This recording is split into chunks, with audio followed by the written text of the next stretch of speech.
सर्प मंदिर और टकला शैतान, डबल चिकेट एजेंट राम रहीम।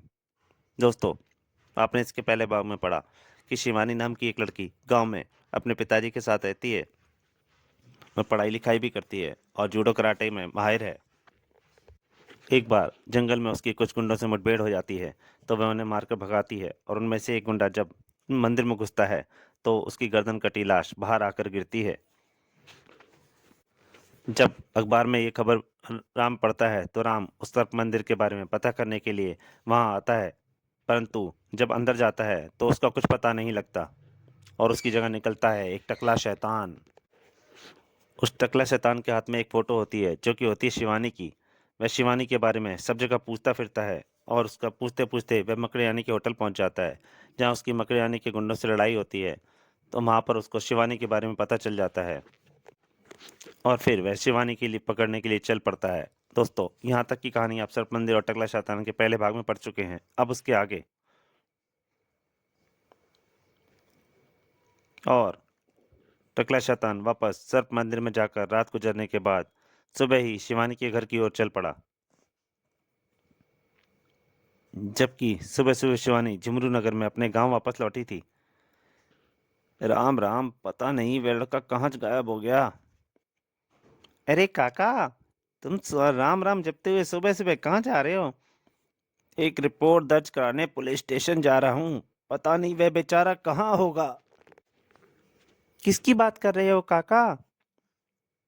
एक अखबार वाला जो सर्प मंदिर के विषय में कुछ लिखना चाहता था।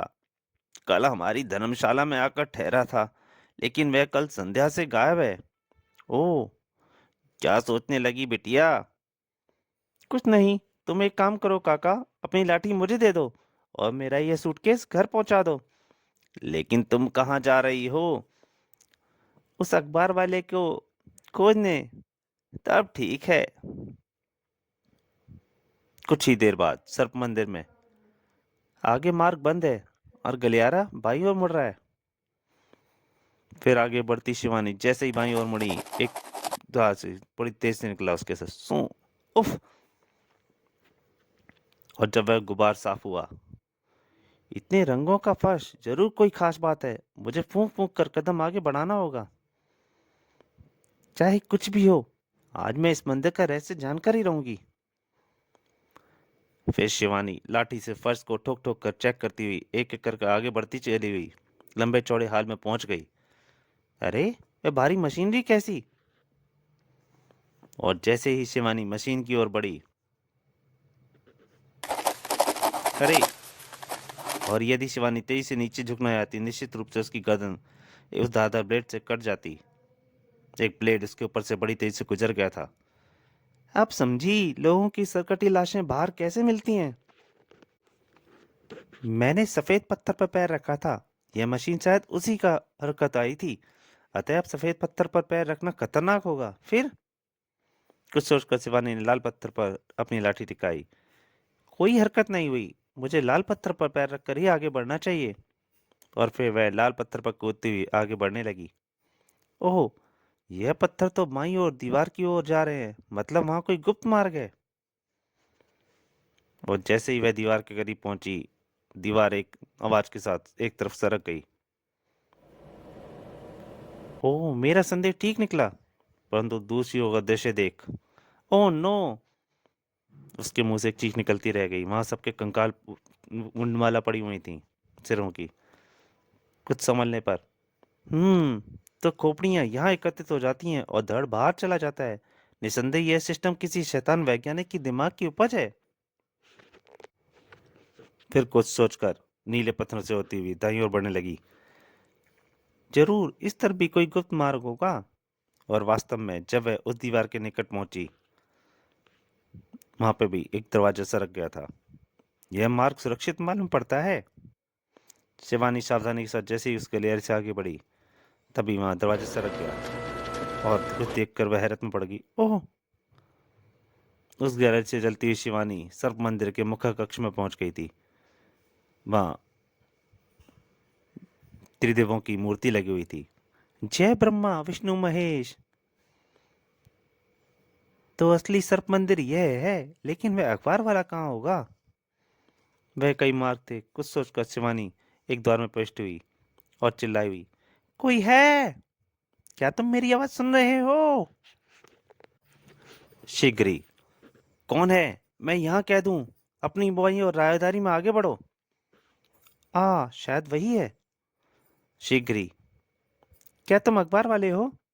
हाँ, लेकिन तुम कौन हो? मेरा नाम शिवानी है। फिर शिवानी ने राम को अपने बारे में सब कुछ बता दिया। धन्यवाद बहन, मेरा नाम राम है।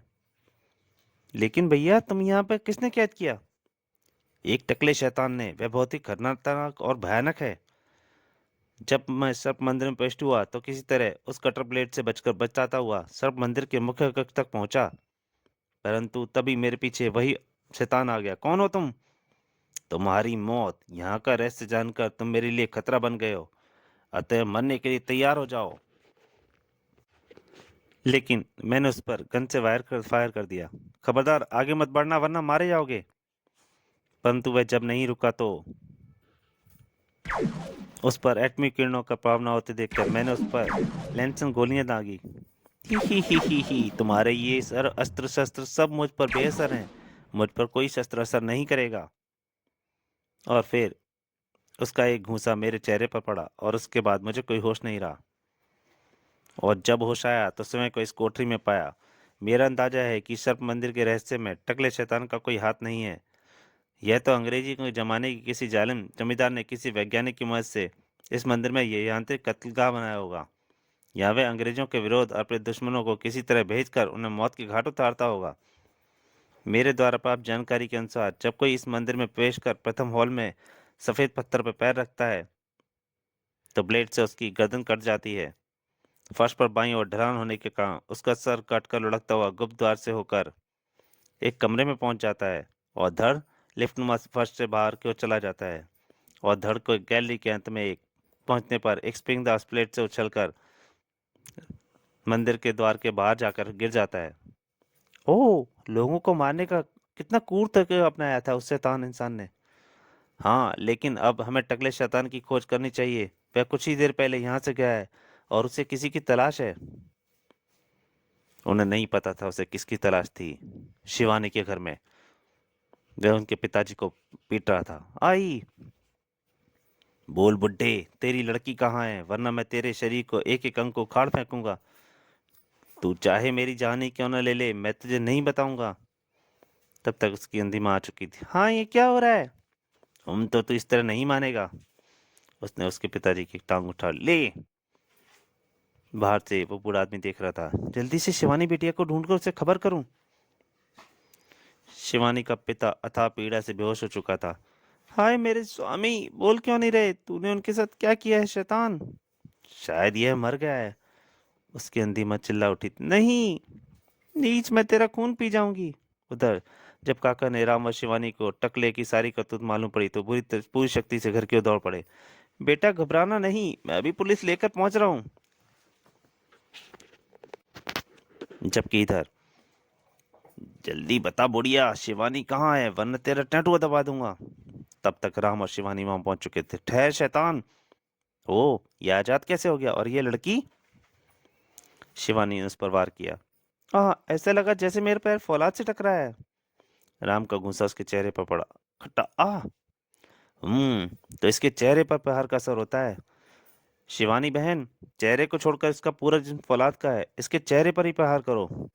उसके बाद तो राम और शिवानी उसके ऊपर टूट पड़े। डिशुम, आ आ इन्होंने मेरी कमजोरी भांप ली है, अतः इन्हें अपने पीछे लगाकर मुझे सर्प मंदिर के पीछे वो खड़े यान की ओर ले जाना चाहिए। अगले ही पल, वह भाग रहा है, तुम उसका पीछा करो भैया, मैं बापू को संभालती हूँ। तभी कुछ गांववासी और पहुंचे। उन्होंने टकले को रोकने का प्रयास किया, लेकिन दूर हटो मर्दूदो, टकला मारूंगा के एक ही वार से वैसे दूर जा गिरे। भैया तुम लोग माँ बापू को संभालो, मैं उसके पीछे जाती हूँ। जल्दी, उसे छोड़ना नहीं राम भैया। कुछ देर की भागम भाग के पश्चात, साहब वही है टकला शैतान। सामने से पुलिस जीप आती दिखाई दी। अगले ही पल, रुक जाओ वरना गोली मार देंगे। लेकिन टकले शैतान को ना रुकता देख पुलिस वाले ने फायर, और कुछ गोलियां टकला शैतान की ओर लपकीं, परंतु उसे कुछ असर नहीं हुआ था। अब तो मुझे सर्प मंदिर में जाना पड़ेगा, वरना इनसे पार पाना संभव नहीं होगा। और वह दौड़कर मंदिर में घुस गया। आप लोग बाहर ही रुकिए, भीतर हम जाएंगे, क्योंकि हम वहां के खतरे से भली भांति परिचित हैं। कुछ क्षण पश्चात, लेकिन जैसे ही मुख्य कक्ष में पहुंचे, उन दोनों की गर्दन को पीछे से टकला माडूंगा ने पकड़ लिया था और उन दोनों के सर की टक्कर एक साथ पड़ी। एक बार की तो राम और शिवानी को अपने मस्तिष्क सुन्न होते महसूस हुए, लेकिन तभी टकला माडूंगा के ऊपर किसी चीज का प्रहार हुआ और वह गिर पड़ा। आह आह! और तभी मानो चमत्कार सा हुआ। सर्प मंदिर के देवताओं के आंखों से किरणें निकली और माडूंगा के ऊपर पड़ने लगीं और वह जल उठा और उसकी चीखें निकलने लग गईं। शिवानी देखकर चौंक उठी थी। अरे, तुमको कोई रॉबर्ट मानव हो? हाँ, लेकिन अब मेरे सारे कलपुर्जे बेकार हो गए हैं और मैं हिल भी पाने में भी असमर्थ हूँ। अब तुम्हारा अंत निकट है, तो बताओ तुम कौन हो और तुम्हें मेरी तलाश क्यों थी? तो तुम दोनों बहादुर हो और मैं एक शैतान होते हुए बहादुरों की इज्जत करता हूँ, इसलिए अवश्य बताऊंगा। लेकिन पहले तुम आज से कई माह पहले की एक घटना को याद करो, जब तुम्हारा सामना एक विचित्र प्राणी से हुआ था। तुरंत ही शिवानी को आंखों के सामने 7-8 माह पहले की घटना घूम गई, जब वह अपने पिता के साथ खेत से वापस लौट रही थी। हे भगवान, ये क्या भला है? अगले पल, कौन हो तुम, क्या चाहते हो? मैं एक दूसरे ग्रह का राजकुमार डामाडोल हूँ और सैर करता हुआ संयोग से तुम्हारी धरती पर आ चुका हूँ। परंतु मैं बहुत भूखा हूँ और मानव मांस मुझे बहुत प्रिय है। नहीं, ठहर जा शैतान की औलाद, मैं भी तुझे तेरी ही मांस और खून का स्वाद चखाती हूँ। और शिवानी उस पर टूट पड़ी और जल्दी उसने उसको मार दिया। आई! अगले ही पल, महाप्रभु पिताश्री, मैं राजकुमार डामाडोल पृथ्वी पर अपने प्राण त्यागते हुए तुम्हें आखिरी संदेश व अंतिम इच्छा प्रेषित कर रहा हूँ। जब तक तुम मेरी मौत का बदला इस भूवासी लड़की से नहीं लोगे, मेरी आत्मा को शांति नहीं मिलेगी। जब तक तुम उसका जिंदा गोश्त नहीं खाओगे, मैं हमेशा शून्य में भटकता रहूंगा। और उसकी आंखों से किरणें निकली। मैं तुम्हें मानस तरंगों द्वारा उसकी तस्वीर भेज रहा हूँ। और उसके बाद वह नष्ट हो गया। ओह, ये तो नष्ट हो गया। जल्दी घर चलो बेटी, मुझे तो बहुत डर लग रहा है। मुझे सब कुछ याद आ गया, लेकिन उस स्थित मानव से तुम्हारा क्या संबंध है? मैं उसी राजकुमार के ग्रह कोणार्क का वासी हूँ। जब वहां के सम्राट महाप्रभु को अपने बेटे की अंतिम इच्छा का संदेश प्राप्त हुआ, तो वह क्रोध से पागल हो गया। मैं इस लड़की को जिंदा चबा जाऊंगा। उन्होंने तुरंत मुझे बुलाया। माडूंगा, तुम हमारे ग्रह के सबसे ताकतवर और बुद्धिमान लो मानव हो। तुम्हें पृथ्वी पर जाकर उस लड़की को खोजना है और जिंदा लाकर हमें सौंपना है। असफल लौटने की स्थिति में तुम अपना अंत समझो। जो आ गया महाप्रभु। और मैं उसी दिन एक विशेष यान द्वारा अपने ग्रह से पृथ्वी की ओर रवाना हो गया। और जब मैं काफी महीनों की तलाश के पश्चात तुम्हारे गांव के इस मंदिर में पहुंचा, तो मैं इस मंदिर में प्रवेश करने के बाद मैं अंदर पहुंचा। यह मंदिर तो तिलस्मी लगता है, लेकिन मेरे लेने के लिए सुरक्षित स्थान है। उसके बाद मेरा सामना इस लड़के से हुआ। आगे तुम सब जानते ही हो। अच्छा, अब विदा। मुझे क्षमा करना प्रभु, आपके आदेश को पूरा नहीं कर सका। शिवानी, पीछे हटो जल्दी। राम ने उसे पीछे खींचा और जैसे ही वे पीछे हटे, एक जोरदार धमाके के साथ उसका अंत हो गया था माडूंगा का। फिर बाहर निकलकर जब राम ने पुलिस इंस्पेक्टर को सारी बात बताई, तो वह उनकी कारगुजारी पर गदगद उठा। अपने इस महान कारनामे पर मेरी ओर से, समस्त पुलिस विभाग की ओर से हार्दिक बधाई स्वीकार करो मेरे बहादुर बच्चों।